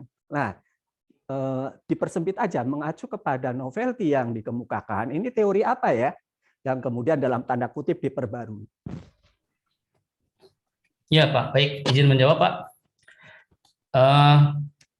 Teori yang dapat menjadi sebuah kebaruan dalam penelitian ini bahwa pada dasarnya adalah tidak bisa dipungkiri bahwa kepedulian lingkungan dan perkembangan teknologi yang begitu pesat sebenarnya harusnya ya sebenarnya menurut peneliti menjadi sebuah perhatian khusus, di mana pada pengukuran sebelumnya belum ada yang menambahkan aspek tersebut, yaitu aspek lingkungan dan aspek teknologi. Maka dari itu peneliti dan promotor beserta Koprom merumuskan bahwa variabel ini memiliki sebuah kontribusi tentang pentingnya menambahkan instrumen lingkungan dan teknologi dalam mengukur atau melihat sejauh mana kinerja sosial perusahaan yang sudah diungkapkan dalam annual report. Seperti itu, Pak. Ya, teorinya apa nih? Teori yang diuji apa dong? Teorinya? Oh, teorinya stakeholder, Pak. Stakeholder teori. Jadi di mana tadi? Di sisi mananya? Di sisi mananya stakeholder? Ya, stakeholder itu seperti tadi sudah ditanyakan oleh Bu Ivon, ada faktor internal. Terkait dengan ini aja, nggak usah ke sana-sana, ke sini aja. Dikait ini, di model ini. Ya, dalam model ini variabel stakeholder memiliki keterkaitan pada variabel corporate social performance. Di sini kita bisa lihat bahwa tingkat kepentingan perusahaan, tingkat kepentingan para stakeholder, baik itu stakeholder internal maupun eksternal, sudah bisa tercover atau terwadahi dari pengukuran corporate social performance, sehingga nantinya variabel ini bisa melihat sejauh mana pengaruhnya terhadap corporate reputation dan nantinya bisa melihat bagaimana implikasinya terhadap nilai return saham. Seperti itu, Pak. Ya, sejauh yang saya baca di disertasinya Pak Ari, ini penjelasan ini belum ada, ya. Jadi nanti tambahkan ya. Baik. Terus kemudian yang berikutnya adalah karena Pak Ari melakukan satu kegiatan penelitian, pastilah ada tujuannya yang bersifat umum ya. Baik. Jadi mudah-mudahan ingat tujuannya. Nah, jadi seberapa jauh setelah dihasilkan ya katakanlah model penelitian seperti ini sudah terbukti ya, itu seberapa jauh tujuan tercapai atau tidak tercapai? Tercapai yang mana, tidak tercapai yang mana ya kalau ada? Silakan. Baik, fokus tujuan utama dari penelitian ini adalah ada dua variabel Pak yang menjadi perhatian khusus, yaitu tujuannya adalah pertama selain tujuan normatif bagaimana pengaruh masing-masing variabel X terhadap Y, ada tujuan yang memang menjadi motivasi peneliti di sini adalah peneliti ingin mengetahui bisnis strategi apa saja yang ada di Indonesia itu yang umumnya digunakan dan didapatkanlah informasi bahwa bisnis strategi perusahaan-perusahaan Indonesia itu cenderung hanya melihat pada aspek bagaimana perusahaan yang menjadi market leader yang nantinya diikuti oleh para pengikutnya. Ketika perusahaan A menggunakan strategi analyzer, rata-rata ikut menggunakan analyzer. Itu untuk variabel bisnis strategi. Jadi dapat disimpulkan bahwa perusahaan Indonesia ini bersifat masih mengikuti tren perusahaan yang menjadi benchmarking mereka. Seperti itu, Pak. Lalu untuk corporate social performance, di sini tujuan yang bisa terjawabkan adalah ternyata aspek lingkungan dan teknologi itu mempunyai peranan yang signifikan dalam memberikan perubahan atau peningkatan pengaruh terhadap corporate reputation dibandingkan pengukuran sebelumnya. Hari ini bisa dilihat pada pengukuran uji sensitivitas. Itu yang sudah bisa terjawabkan dari tujuan peneliti. Dan yang belum bisa terjawabkan atau terpuaskan adalah masih sedikitnya perusahaan yang mengungkapkan nilai-nilai dari masing-masing indikator variabel yang dibutuhkan. Sehingga hasil penelitian ini belum bisa dikatakan maksimal, atau kalau peneliti menyimpulkan belum terlalu powerful, sehingga hasil penelitian secara komprehensif belum memuaskan peneliti. Seperti itu Pak jawabannya. Baik, yang terakhir ini agak teknikal ya, dan nggak perlu dijawab kalau memang nggak perlu banget ya.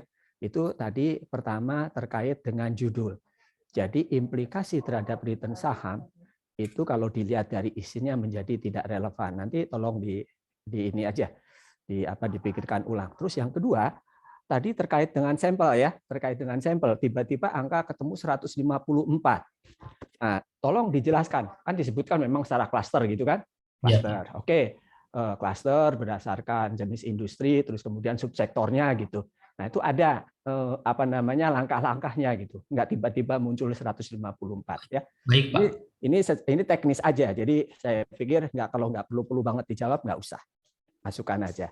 Ya, Pak Ari ya. Baik. Oke. Dari saya cukup sekian. Selamat Pak Ari. Saya kembalikan kepada Ibu Ketua. Silakan. Nuryatno. Ya, sama-sama. Terima kasih Bapak Dr. Nuryatno. Terakhir kami persilahkan Ibu Prof. Dr. Tri Widyastuti. Silahkan. Terima kasih Prof. Eti.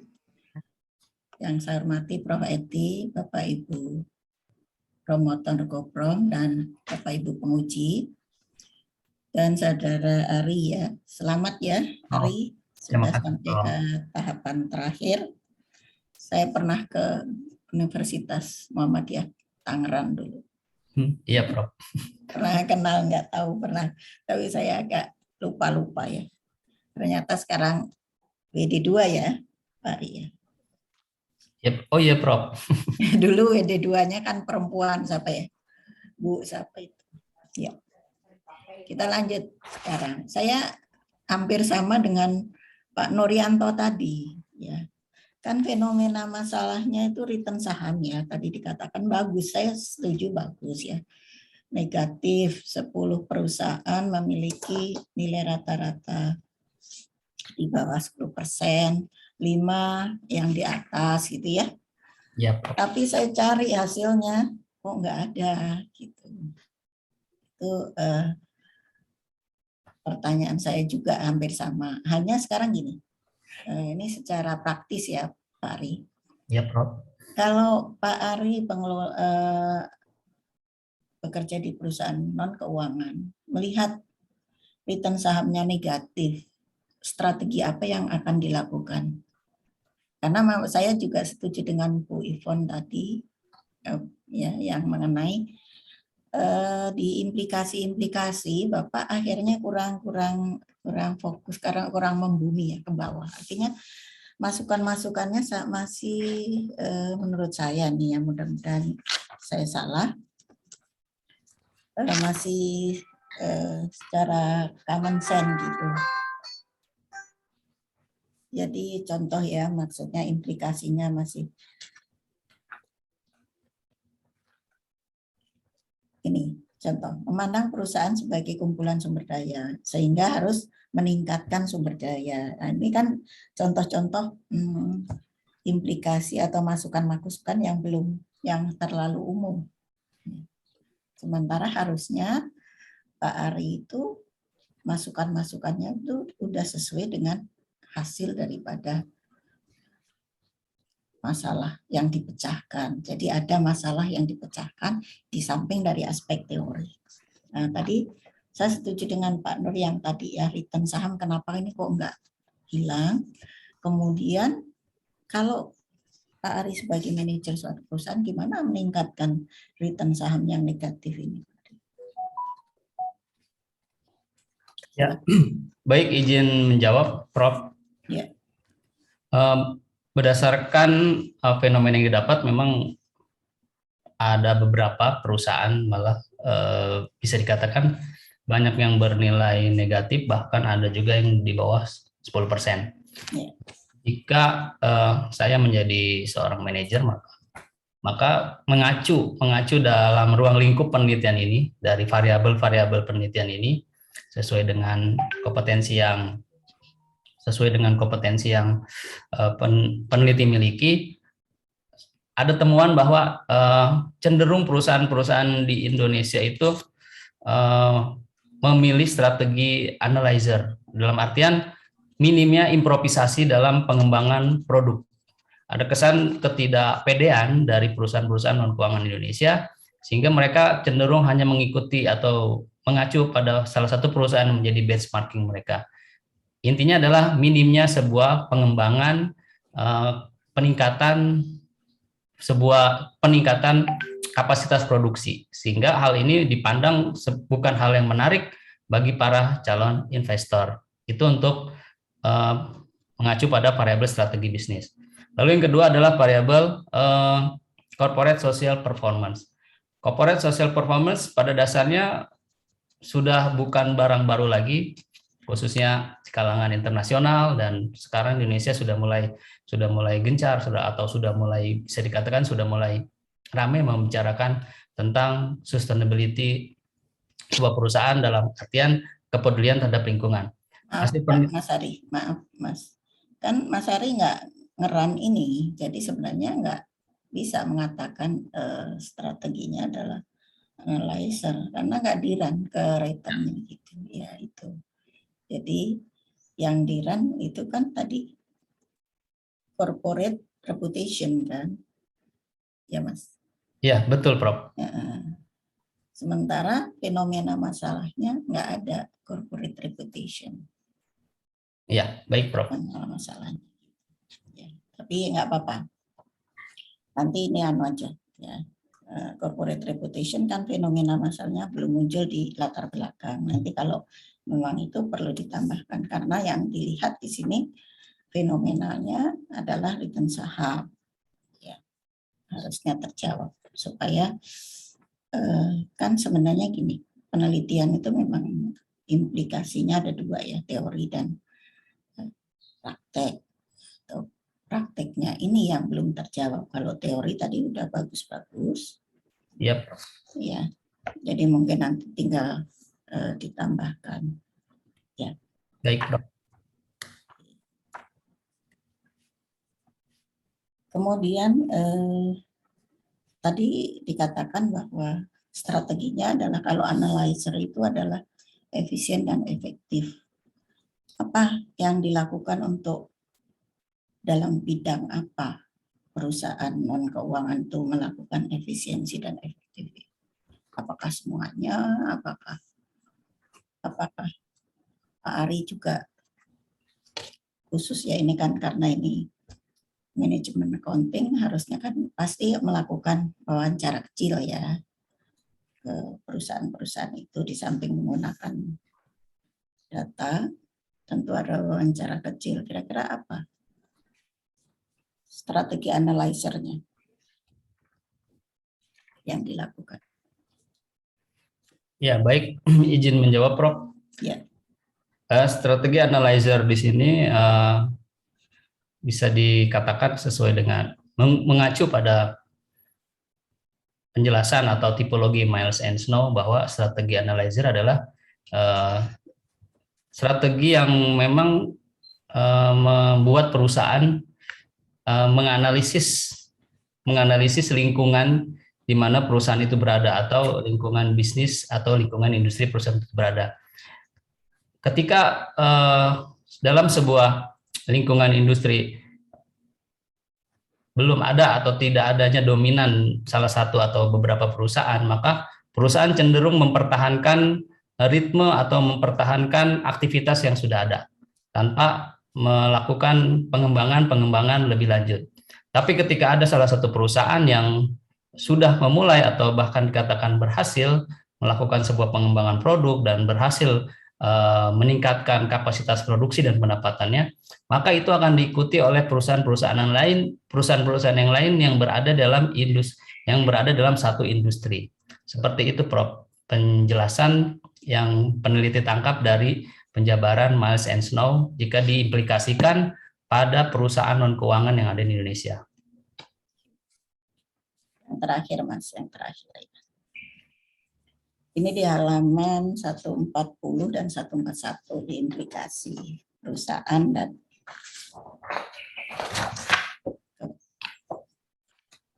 di situ kan ini ya, aspek lingkungan dan teknologi mampu meningkatkan reputasi perusahaan. Nah, kalau seperti ini bagaimana bisa mengkonklusi seperti itu? Konklusi ini dari mana Mas Ari bisa mengkonklusi? Ya, baik. Izin menjawab, Prof. Ya. Di sini peneliti menyimpulkan berdasarkan hasil pengujian uji sensitivitas, di mana uji sensitivitas yang belum menambahkan aspek lingkungan dan teknologi itu memiliki nilai yang lebih kecil dibandingkan setelah menambahkan aspek lingkungan dan teknologi ini terhadap reputasi perusahaan. Maka atas dasar itu peneliti menyimpulkan bahwa memang aspek lingkungan dan teknologi yang terdapat pada pengukuran corporate social performance sudah mampu atau sudah bisa meningkatkan reputasi perusahaan. Walaupun memang di Indonesia masih sedikit perusahaan yang mengungkapkan aspek ini, tapi itu bisa terjawab dari hasil pengujian sensitivitas, Prof. Ya, cuma masukannya mungkin ya, contoh ya yang di halaman 141. Mungkin lebih ditajamkan ya Mas, hendaknya perusahaan mampu mengelola dan memanfaatkan sumber daya yang dimiliki sehingga dapat menciptakan nilai untuk bersaing dengan para kompetitor. Nah, ini yang saya contoh.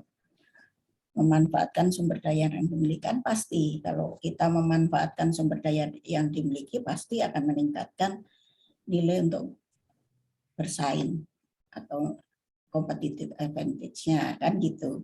Cuman mungkin lebih dari seperti itu. Kalau seperti ini kan semua orang bisa menyimpulkan seperti itu. Mungkin hanya itu aja masukannya ya. Baik, Prof. Terima kasih.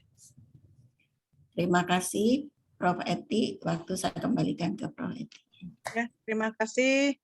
Selanjutnya, Saudara Co-Promotor, Ibu Dr. Regina Jensen Arsyad. Silahkan.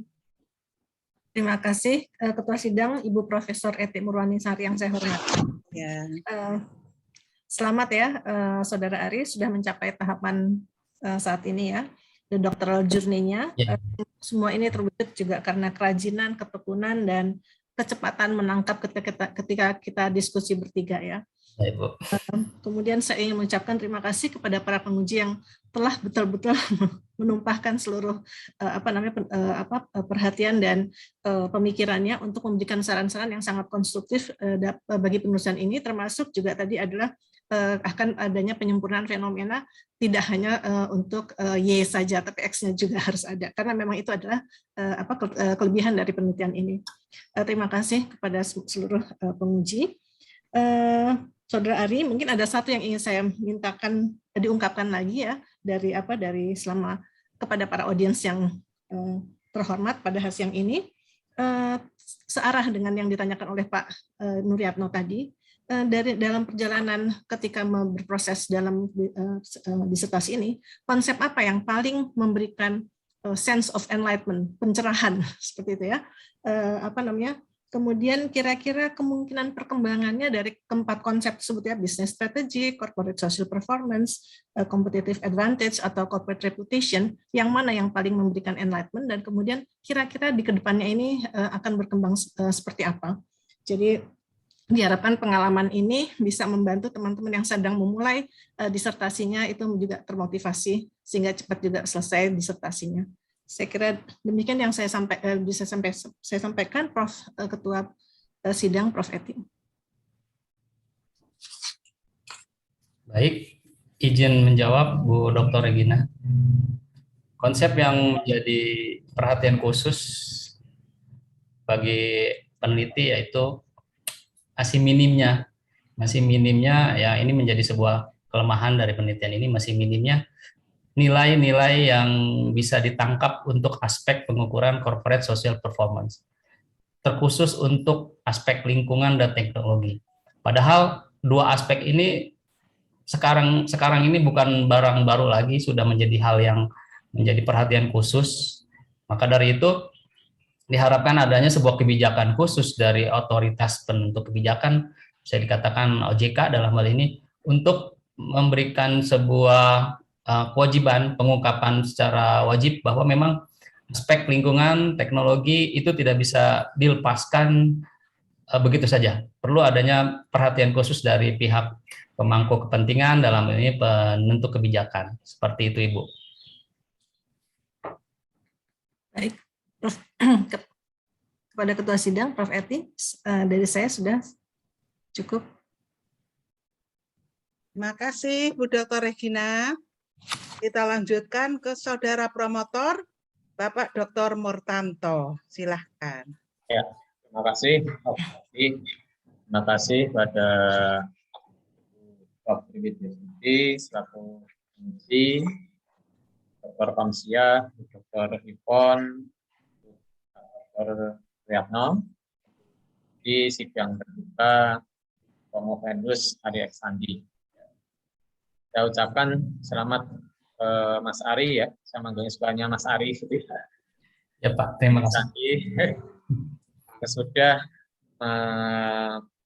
misalnya kalau sepak bola ini tahap final gitu ya, final menuju rasanya pembelajaran di program akuntansi BPU Sakti. Di sini saya dan Bu Regina selaku promotor dan kopromotor tugasnya mempromot Mas Ari dari beberapa proses tahapan inilah ya, tahapan dari proposal sampai hari ini sedang terbuka.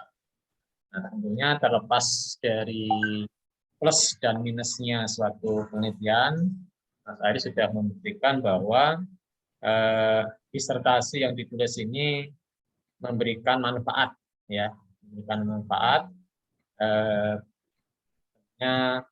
bagi punya praktek ya, khususnya praktek di akuntansi ataupun di keuangan ya. Nah, di sini saya mensamarikan saja terkait dengan apa yang sudah ditulis oleh Mas Ari ini. Yang pertama tadi sudah disampaikan juga bahwa ada pengukuran baru ya di sini, yaitu terkait dengan CSP ya. Tadi sudah banyak dieksplor oleh Bu Dr. Ipon ya tentang CSP, di mana di CSP ini di penelitian ini ya tadi sudah disampaikan juga dari 6 dikembangkan menjadi 8 ya, ada 2 tambahan yaitu aspek lingkungan, korporasi sosial, dan teknologi informasi. Ini tentunya menjadi suatu hal yang positif dari disertasi Mas Ari ini, yang nanti akan dijadikan masukan ya. Kalau tadi Bu Ipon implikasinya lebih dipertajam gitu ya untuk praktek. Mas Ari mohon nanti Mas Ari juga lebih dipertajam implikasi ini ya, khususnya untuk perusahaan-perusahaan ya yang private.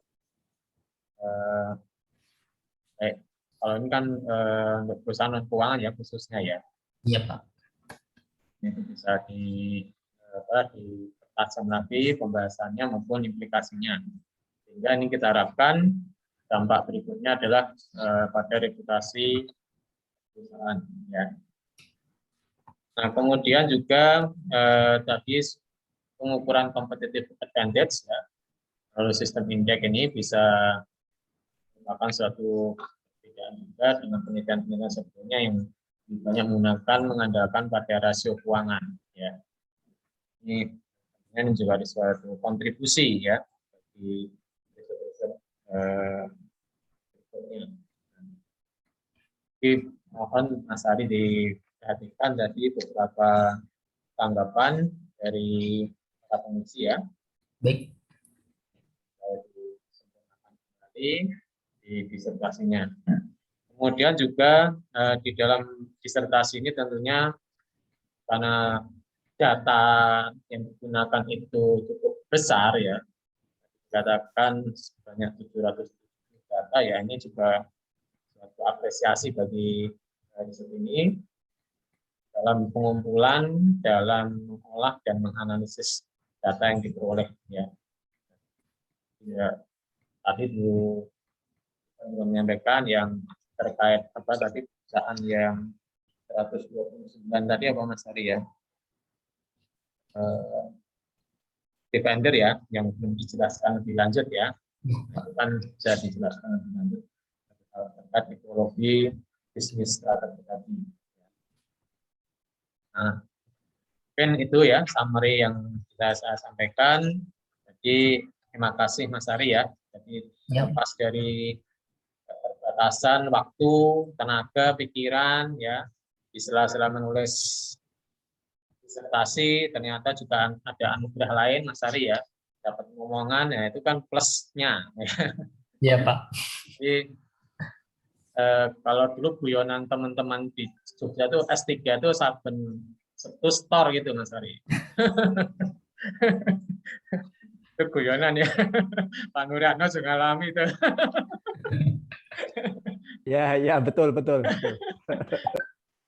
Itu ya alhamdulillah itu berarti rezeki dari Allah ya Mas Ari ya. Ya Pak, alhamdulillah. Tambah momongan, tambah rezeki juga. S3-nya sudah selesai dan Mas Ari diberi amanah di Tangerang sebagai orang tua, ini juga amanah yang luar biasa. Rasa itu saja profetik yang saya sampaikan. Lagi selamat dan sukses kepada Pak Ari, kepada keluarganya, kemudian khususan juga kepada seluruh aktivitas akademika ya, Fakultas Ekonomi Bisnis Muhammadiyah Tangerang ya. Dan jangan berhenti, pesan saya berkarya ya Mas Ari ya. Untuk ini ya, karena profesi akuntansi masih banyak menunggu karya-karya kita semua. Terima kasih Prof. Eti dari saya dan terima kasih juga pada Mbak Wiji yang sudah mensupport, Mbak Wiji dan tim ya, yang sudah mensupport Mas Ari belajar di S3 Akuntansi. Terima kasih. Assalamualaikum warahmatullahi wabarakatuh. Waalaikumsalam warahmatullahi wabarakatuh. Terima kasih Pak Dr. Nurtanto. Sidang ditunda 5 menit untuk pengumpulan nilai penguji. Untuk itu, sidang dengan agenda promosi doktor pada program Doktor Ilmu Ekonomi saya tutup sementara.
Mbak Wiji?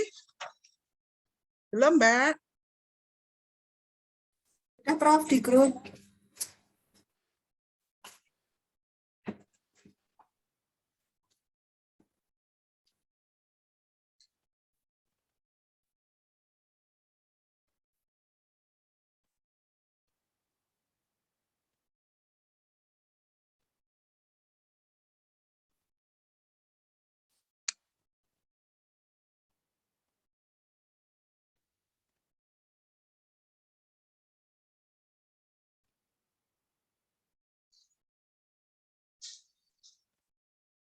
Sudah siap, Prof? Bentar. Ya.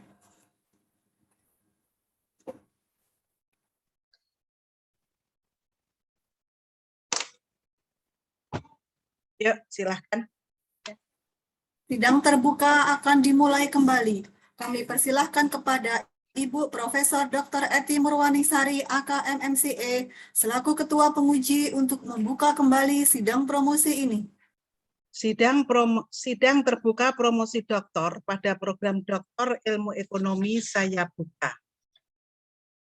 Berdasarkan hasil rapat yudisium, sidang terbuka promosi doktor pada program Doktor Ilmu Ekonomi dengan mempertimbangkan prestasi, ketekunan, penelitian, dan kesungguhan serta semangat promovendus dalam menjalankan proses pendidikan, maka dengan ini diputuskan Ari Eksandi dinyatakan lulus dengan predikat 3,47 memuaskan.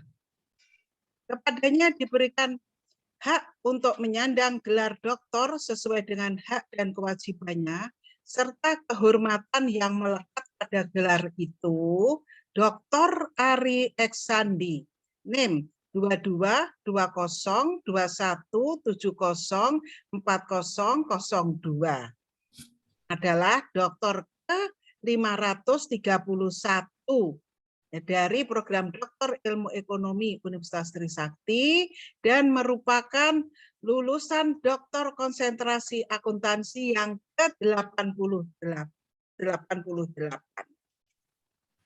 Penyerahan Selamat. Terima kasih, Prof. Penyerahan surat keterangan lulus Dr. Ari Eksandi akan kami sampaikan melalui email. Ucapan terima kasih oleh Dr. Ari Eksandi. Baik, terima kasih Mbak Wiji. Izin menyampaikan testimoni terlebih dahulu.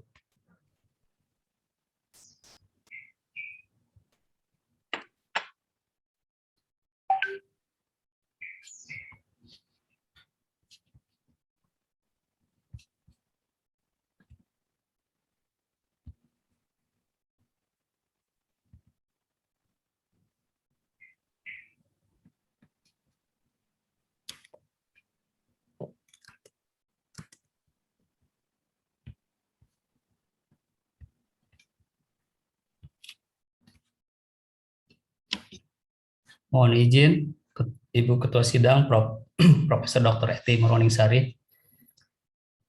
Ya, Ada sedikit puisi yang ingin saya sampaikan, terkhusus untuk Ibu, dengan judul Tak Pernah Berhenti. Sedari awal melihat, sudah terpancar jiwa kepemimpinannya. Sosok yang tegas dan berintegritas. Sosok yang begitu gigih mengupayakan kepentingan banyak orang.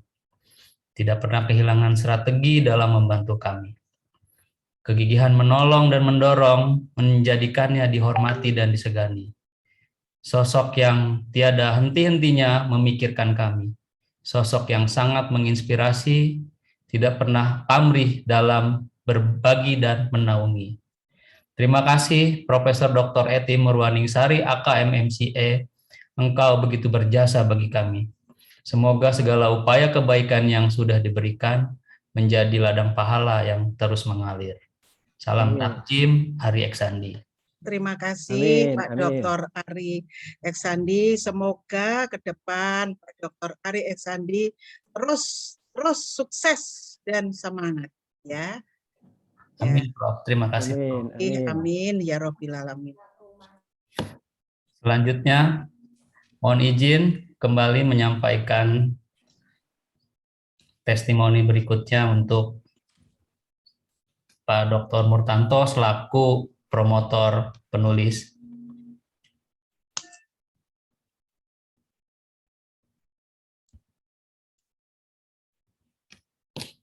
Mohon izin Pak Dr. Murtanto, tanpa mengurangi rasa hormat saya kepada Bapak, izinkan saya menyampaikan sebuah puisi yang berjudul Terima Kasihku. Terima kasih. Terima kasih sudah banyak membantuku. Terima kasih sudah banyak meluangkan waktu untukku. Terima kasih atas semua pencerahan dan bimbingannya untukku. Kau sudah memberikan yang terbaik untukku. Kau sudah memberikan semangat juang untukku. Kuucapkan terima kasih kepadamu. Terima kasih Pak Dr. Murtanto AKMSICE. Bapak sudah begitu berjasa bagi saya. Semoga segala kebaikan yang diberikan menjadi ladang pahala yang terus mengalir. Salam takjim, Ari Eksandi. Terima kasih, Pak Ari. Amin, amin. Amin. Selanjutnya, untuk Ibu Regina Dr. D. Arsah AKSI CPA Australia selaku Koprom, mohon izin Ibu menyampaikan ucapan terima kasih saya kepada Ibu. Tanpa mengurangi rasa hormat, saya mencoba menyampaikan dalam bentuk sebuah puisi yang berjudul Koprom Terindah. Kopromku, bersamamu kenangan tercipta, tersimpan selalu dalam jiwa. Pencerahanmu yang membuatku tenang, sarbarmu yang membuatku senang, dan didikanmu yang membuatku menang. Kopromku, jasamu takkan kulupakan, doa terbaik selalu aku panjatkan. Terima kasih Bu Dr. Regina J. Arsah AKSI CPA Australia. Ibu sudah begitu banyak membantu saya. Semoga segala kebaikan yang diberikan menjadi ladang pahala yang terus mengalir. Amin. Terima kasih Amin. Mas Andi, Mas Eri. Sukses, sukses. Terus. Sukses ya. Selamat ya. Ya. Terakhir, mohon izin untuk mengucapkan terima kasih secara umum. Ucapan terima kasih sidang terbuka. Penulis mengucapkan terima kasih sebanyak-banyaknya kepada pihak-pihak yang membantu penulis dalam penyusunan disertasi ini. Di antaranya adalah Profesor Dr. Insinyur Kadarsa Suryadi DEA selaku Rektor Universitas Trisakti yang telah memberikan kesempatan penulis untuk studi di Universitas Trisakti. Yang kedua, Dr. Yolanda Masnita Siagian MM selaku Dekan Fakultas Ekonomi dan Bisnis Universitas Trisakti yang telah mengizinkan untuk menjadi bagian Sivitas Akademika Fakultas dan Bisnis Universitas Trisakti. Yang ketiga, Profesor Dr. Tulus TH Tambunan MA selaku Ketua Program Studi S3 Ilmu Ekonomi Konsentrasi Akuntansi yang telah memfasilitasi proses perkuliahan dan sidang disertasi dengan baik.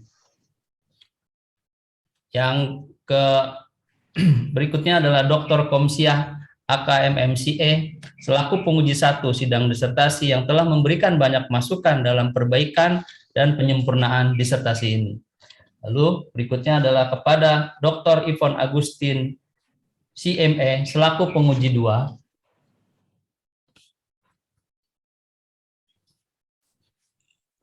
Penulis mengucapkan banyak terima kasih atas segala masukan yang diberikan dalam upaya perbaikan dan penyempurnaan disertasi ini. Berikutnya kepada Dr. Muhammad Nuryatno AKM MCA selaku penguji 3 sidang disertasi yang telah memberikan banyak masukannya dalam perbaikan dan penyempurnaan disertasi ini.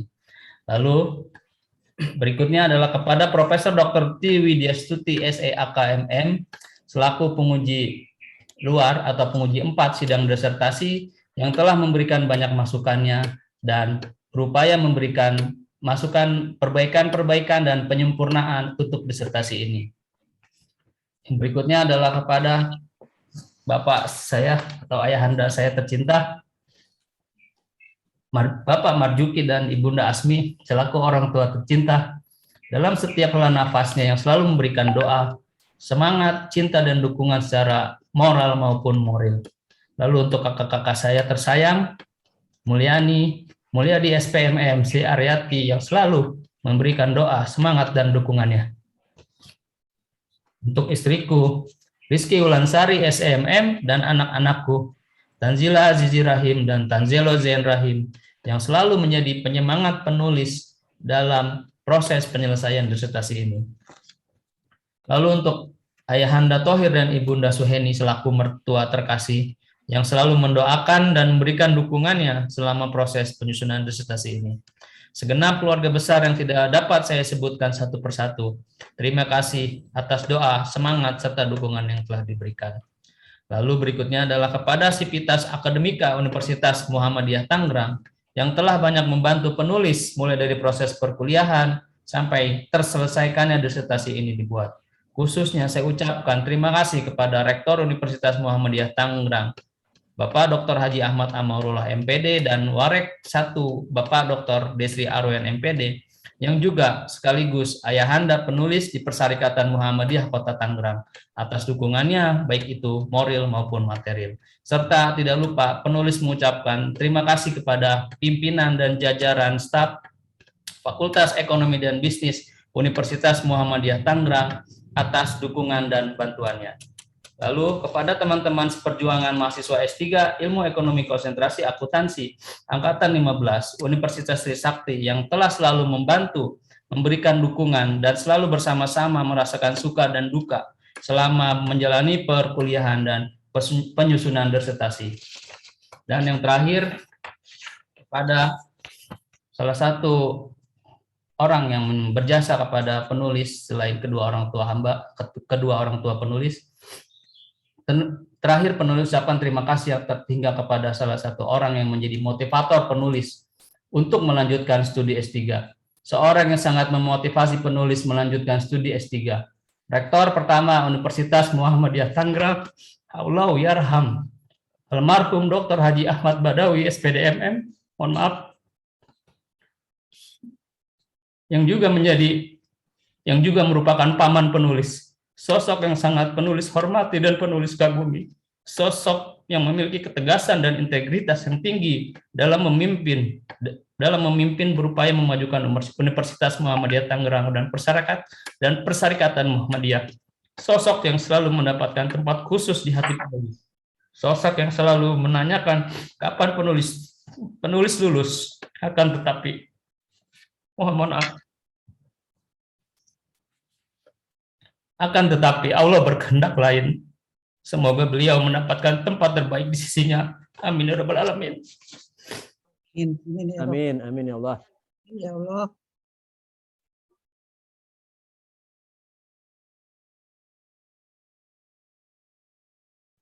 Baik, Prof. Cukup, Prof. Ya, terima kasih Pak Ari Eksandi. Bapak Dr. Ari Eksandi. Hadirin yang kami hormati, sidang terbuka promosi program Doktor Ilmu Ekonomi dengan Promovendus Dr. Ari Eksandi NIM 222021704002 telah selesai. Kami mohon kepada Ibu Profesor Dr. Eti Murwaningsari AK MMCA selaku Ketua Penguji untuk menutup jalannya sidang. Ya, sidang dengan agenda promosi telah selesai dan dengan ini saya tutup. Alhamdulillah ya Allah, Pak Dr. Ari, semoga sehat dan sukses terus ya. Alhamdulillah. Terima kasih, Prof. Selamat Pak Ari. Selamat ya Pak Ari ya. Terima kasih, Bu. Selamat Pak Ari. Demikian sidang Selamat, ujian Pak terbuka Ari. dengan acara Ya. promosi Dr. Ari Eksandi telah selesai. Atas perhatian dan kehadiran Bapak Ibu kami ucapkan terima kasih. Wassalamualaikum warahmatullahi wabarakatuh. Waalaikumsalam warahmatullahi wabarakatuh. Selamat Mas Ari. Pak Ari Selamat. Eksandi. Terima kasih, Bu Prof. Ya. Selamat ya. Terima kasih semua, Prof. Eti. Terima kasih, Prof. Terima kasih, Prof. Eti. Promotor, Ya. Prof. Santiago. Anto, Ya. Regina, Iko, Semuanya. Amin. izin Rekan-rekan mahasiswa, terima kasih. Junjun segera menyusul sama Elizabeth, terus ada Tri Yulali. Ayo. Ayo. Ya, itu. Mbak Cecen. Maju. kasih. Ya, maju yuk. Saya izin Dev ya. Ya. Terima kasih. Oh, juga ada Verly nih. Verly juga harus selesai ya. Ditunggu ya. Ya, yang Semuanya. lain Prof. nyusul nih. Ya. Tunggu nyusul ya. kasih Prof. Eti. Terima kasih Prof. Eti. Assalamualaikum Prof. Eti, izin pamit Ya, Prof. waalaikumsalam warahmatullahi wabarakatuh. Ya, silakan. Terima kasih Pak Depit. Ya, maaf Ferry. Saya Liv ya. Ya, Oh, terima kasih. Bu Dr. Report. Ya. Saya live juga ya, Pak Dokter. Terima kasih Prof. Eti. Ya, Pak Terima kasih Agustin. Dr. Agustin. Salam.